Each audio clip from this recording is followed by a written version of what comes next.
Hello प्यारे साथियों, नमस्कार, जय हिंद। कैसे हैं सब लोग? आई होप काफ़ी अच्छे होंगे। आप सबको पता है कि 2024 का आज आखिरी दिन है और यार मुझे ऐसा लगता है ना 2025 किसी तरीके से जाने नहीं चाहिए। एक चीज़ ज़रूर आप इंश्योर करिएगा कि बैठिएगा आज 5 मिनट के लिए और सोचिएगा ये वीडियो देखने के बाद कि यार 2024 में आपने क्या गलती किया, क्या नया सीखा है। ये भी आप देखिएगा क्या नया सीखा और क्या गलती किए, जिस गलती की वजह से आप एग्जाम में कहीं ना कहीं 2 नंबर 4 नंबर से रह जा रहे हैं। आरआरबी जेई नहीं अच्छा हुआ, एसएससी जेई नहीं अच्छा हुआ। किस तरीके से किया जाए कि 2025 हमारा एक बहुत ही पोटेंशियल और इफेक्टिव हो। तो यार ये सेशन खासकर सभी बच्चों के लिए बहुत ज़्यादा इंपॉर्टेंट होगा।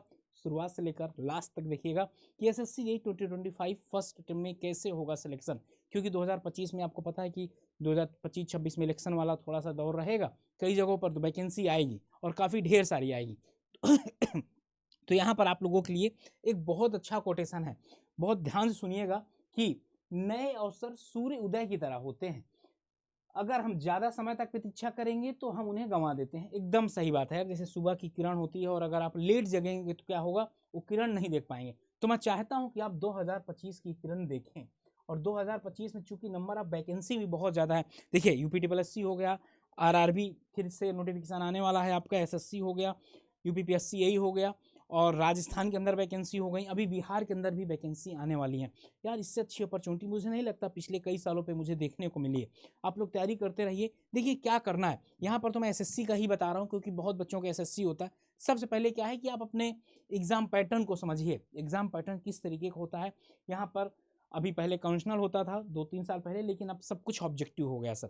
ऑब्जेक्टिव के अंदर 2 पेपर होंगे, पहला पेपर एक, दूसरा पेपर। ये इसको प्री हम बोल सकते हैं, इसको मेंस बोल सकते हैं। प्री के अंदर जो रहने वाला है, आपकी रीजनिंग आएगी 50 क्वेश्चन 50 नंबर की, आपका जनरल अवेयरनेस 50 आएगा। जनरल अवेयरनेस में आपका जीएस जीके पूरा इंक्लूड हो जाएगा, ठीक है। यहाँ साइंस का ज़्यादा इंपॉर्टेंट रोल होता है। और सिविल मैकेनिकल इलेक्ट्रिकल से हैं तो वहाँ से 100 क्वेश्चन आ जाएगा। तो टोटल कितने का हो गया, 200 का पेपर हो गया बाई 200, ठीक ना। समय 120 मिनट। और यहाँ पर समय का ही पूरा गेम होता है, मैनेजमेंट का, टाइम मैनेजमेंट का। आगे देखा जाए मेंस में क्या होगा, आपका नॉन टेक्निकल का कोई भी पोर्शन टच नहीं होने वाला। आप में सिविल मैकेनिकल इलेक्ट्रिकल जिस भी वर्टिकल से हैं उसी वर्टिकल से आपसे क्वेश्चन पूछे जाएंगे। 100 क्वेश्चन होंगे, ठीक ना। और 120 मिनट का यहाँ पर टाइम दिया जाएगा आपको। तो इस तरीके से कुछ ऐसा आपका होगा, ये पेपर पैटर्न होगा। अब सबसे पहले आप चीज़ों को समझिए। चीज़ों को समझने के लिए आपको यहाँ पर एक चीज़ ध्यान देना होगा। सबसे पहले जैसे मैंने आपको एग्जाम पैटर्न को समझा दिया, सबसे पहले आप एग्जाम पैटर्न को समझिए कि किस दुनिया में एग्जाम को लेकर जा रहा है एग्जामिनर आपका। सिलेबस क्या है, सिलेबस आपको बहुत डिटेल में पढ़ना होगा। और सिलेबस के बाद आपको ये भी प्रायोरिटी डिसाइड करनी होगी कि कौन सा सब्जेक्ट आपके लिए इंपॉर्टेंट है और कौन सा सब्जेक्ट इंपॉर्टेंट नहीं। अभी आपके पास टाइम बहुत है, तो अभी आप लग कर पढ़िए। सारे सब्जेक्ट अभी आपके लिए इंपॉर्टेंट है। क्यों? क्योंकि जब आप एग्जाम में बैठते हैं ना, क्या पता भाई कौन से सब्जेक्ट से ज़्यादा क्वेश्चन आ जाए। और बिल्ड अ फाउंडेशन का मतलब ये है कि आपके कुछ, मैं मानता हूं कि आपके जो सब्जेक्ट है कम से कम 7 सब्जेक्ट ऐसे होने चाहिए। मतलब होता है ना कि 7 सब्जेक्ट ऐसे हैं भाई इससे क्वेश्चन ही नहीं गलत हो सकते। गलत तो होंगे एक दो, लेकिन गलत होने के चांसेस कम होने चाहिए। आपका फाउंडेशन बहुत मजबूत होगा। आप एक सिविल इंजीनियर हैं, आपको पता है कि एक सिविल इंजीनियर का जो फाउंडेशन होना चाहिए, वो जब घर बनाता है तो फाउंडेशन बहुत मजबूत रखता है ताकि उसके ऊपर मल्टीपल बिल्डिंग बनाई जा सके, मल्टी बिल्डिंग खड़ा किया जा सके। वैसे ही जब आपका फाउंडेशन बहुत अच्छा तैयार होगा ना, जैसे हम यहाँ पढ़ाते हैं ना भाई, बहुत ऐसे बच्चे होते हैं कि सर हमने 90% ऐसा चीज़ें पढ़ा ही नहीं था। क्यों नहीं पढ़े थे भाई? ये गलती कहीं ना कहीं आपकी है। और एक टाइम मैनेजमेंट बहुत ज़्यादा ज़रूरी है, इफेक्टिव टाइम मैनेजमेंट। ये टाइम मैनेजमेंट क्या, देखो अगर अभी से आप पढ़ने लगोगे, अभी से मैं कहता हूँ 4 से 6 घंटे पढ़ाई करो दिन भर में। 4 to 6 आवर अगर आप अभी आप पढ़ेंगे ना, तो मुझे ऐसा लगता है ना, आपका 6 से 8 महीने में जब भी आपका एग्जाम होगा, आप ना इतने रिलैक्स माइंड से सब कुछ क्लियर कर लोगे तो आपको ज़्यादा पैनिक भी नहीं होगा और सब कुछ क्लियर हो जाएगा। याद रखिए, सब कुछ क्लियर हो जाएगा एकदम मस्त तरीके से। और अगर अभी नहीं करोगे फिर ये 10 से 12 घंटे आपको पढ़ना पड़ेगा। और जब दिमाग में इतना स्ट्रेस रहेगा ना, टेस्ट कर पाते हैं ना कुछ, तो यार अगर आपको सिलेक्शन लेना है तो 1 तारीख से 1 जनवरी से आप लग जाओ और ये प्रण करो कि इस बार हमको सिलेक्शन लेना ही है, ठीक। और ये बात रही आपकी किसकी, ये कॉन्सेप्ट की। ये सारी चीज़ें बहुत अच्छे से सिलेबस कहीं चिपका लीजिए, एकदम डेली जो जो टॉपिक हो चुके हैं उसमें टिक कर सकते हैं आप। और देखिए कि जैसे बीएमसी बहुत इंपॉर्टेंट रोल प्ले करती है, आरसीसी बहुत इंपॉर्टेंट, ओसीएफ बहुत इंपॉर्टेंट रोल प्ले करता है, हाईवे इनफैक्ट इरिगेशन भी। ये सारे सब्जेक्ट, सोम हो गया, बीएमडी एसएफडी आपको आनी चाहिए, ठीक ना। BMDS FD क्या है आपको आनी चाहिए। जैसे लेटेस्ट सपोज आपको बताएं कि आप ये वाली प्रैक्टिस जब तक खूब कर लेंगे, जैसे इसका मैक्सिमम बेंडिंग मोमेंट कहाँ पर अकर होगा, मैक्सिमम बेंडिंग मोमेंट होगा किस पॉइंट पर और कितना होगा, आपको ये सारी चीजें आनी चाहिए सर। इसका BMDS FD वहां पर एग्जाम में सॉल्व करने थोड़ो ना बैठेंगे। अब सर इसको कम से कम आप 5 बार करेंगे, कम से कम 5 बार करेंगे, जब आप तुरंत के तुरंत आंसर निकाल लेंगे। आपके एग्जाम में हो सकता है RA RB पूछ लिया जाए, इसमें RA RB पूछ लिया जाए।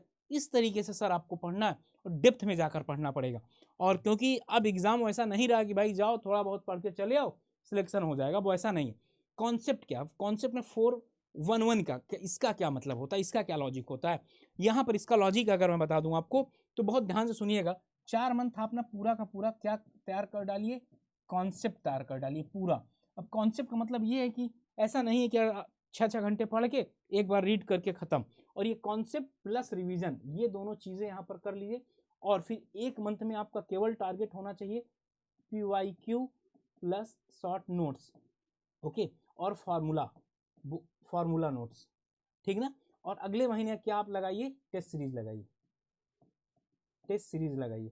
और रिवीजन तो आपको हरदम चलता रहेगा, टेस्ट सीरीज लगाइए। ये एक मंथ 4 तो 6 महीने का आपकी ये स्ट्रेटजी होनी चाहिए। और 4 मंथ में जब आप कॉन्सेप्ट पढ़ेंगे ना भाई, एक बेहतरीन तरीके से तैयार होगा, कोई हेक्टिक नहीं होगा, बहुत आसानी से तैयार हो जाएगा। मुझे लग रहा है कि बहुत ऐसे बच्चे होंगे जिनको लग रहा होगा अरे सर क्या बता रहे हैं।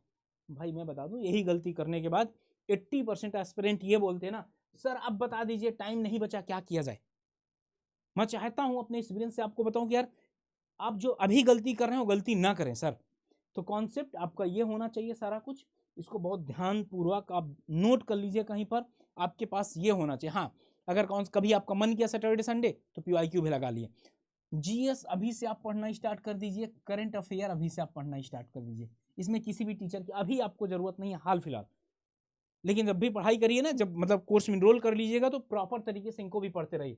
करंट अफेयर तो डेली इससे मतलब जानते रहिए, ओके। और यहाँ पर यही बात लिखा हुआ 1 मंथ प्लस 1 मंथ ही आपका ये 1 मंथ। और ये अब आप खुद सोचो, अगर आपने 1 मंथ में PYQ, अब PYQ की अगर मैं बात करता हूँ, आपने पूरा का पूरा 10 ईयर का PYQ कर लिए, ठीक ना।